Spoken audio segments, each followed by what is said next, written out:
there. So let's go into what has happened in Madagascar, and I'll unpack for you where the coup is right now. So the coup has happened.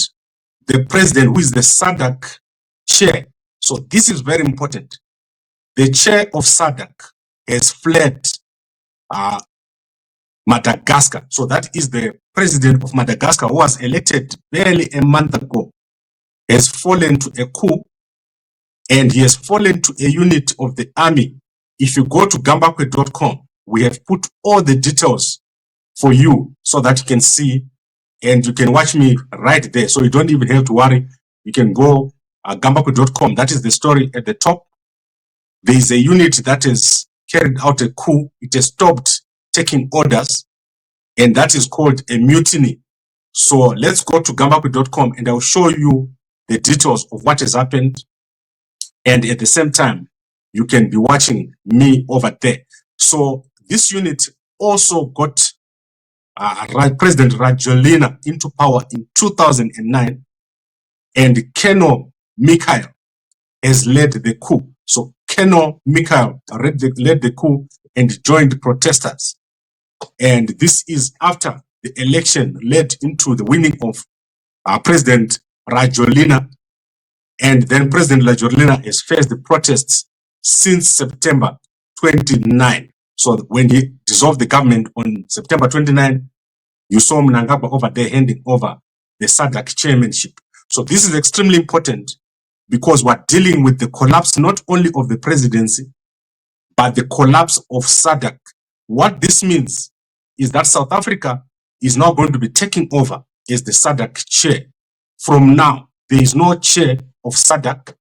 So South Africa is going to be taken over as SADC chair because they are next in line. So President Ramaphosa is going to automatically become the SADC chair. You are going to hear that announcement from SADC. And as I said last week, SADC has been very quiet about this matter of unrest in Madagascar. SADC is very slow to respond when things happen. And this has caused a lot of problems in our region. When something happens, when people are protesting, SADC does not act. They only act when everything has fallen apart. And this is what has happened. And as I said, you can go and check on Gambakwe.com. The president of Madagascar, President Rajoelina, has fled either into the embassy of France, where he's a citizen. So he's a citizen of France. And therefore, he has fled into the embassy of France. So that is President Andry Rajoelina fleeing his office and fleeing his palace and going into the embassy of France. So this is amazing and shocking at the same time. But we are aware, and we are aware that this was going to happen. And this is crazy. So I think this is done. There's nothing else that I want to deal with this matter on. I've covered everything. That's all we know. The unit has obviously stopped taking orders. There was zero resistance to this unit. This unit is known for its powerful fighting. No one wants to fight these guys. So no one wants to fight these guys. If you try to fight these guys, it's at your own risk. So the moment they took over, everyone moved away and they've taken over. So let's look at how this is going to go overnight. It's going to be a trending story worldwide. But we here in SADC, the interesting and very important part is that he is the SADC chair. President Andry Rajoelina is the SADC chair.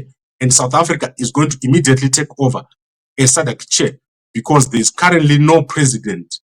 And SADC cannot be led by a chairman in a country where there is a coup. So that means either Zimbabwe takes back the SADC chairmanship or South Africa takes over as incoming. And I believe that they are going to go with South Africa as the new SADC chair. So very, very dramatic day. This coup is announced. After this announcement you're seeing here, follows the unit going and following protesters on the street. And they were obviously led by Captain Michael. Captain Michael is the one that you're watching there. And as I said, President Andry Rajoelina fleeing into the French embassy, where he's a citizen of France. I think we've covered everything, and I'll see you guys tomorrow. Thank you very much, everyone, for watching. I'll see you again tomorrow at 5 a.m. and a good night to you all. It's been a long day to all of us.